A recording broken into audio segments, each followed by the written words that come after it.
They, for the plant, are well worth having, for they're very nutritious. And its droppings help keep the plant growing strong.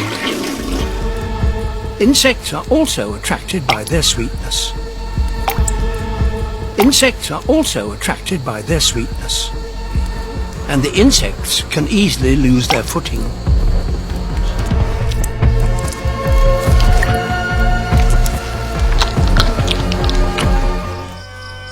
The woolly bat finds Hemsliana pitchers because the plant's broad back wall reflects the bat's ultrasound. The tube-like pitchers are the perfect roosting site.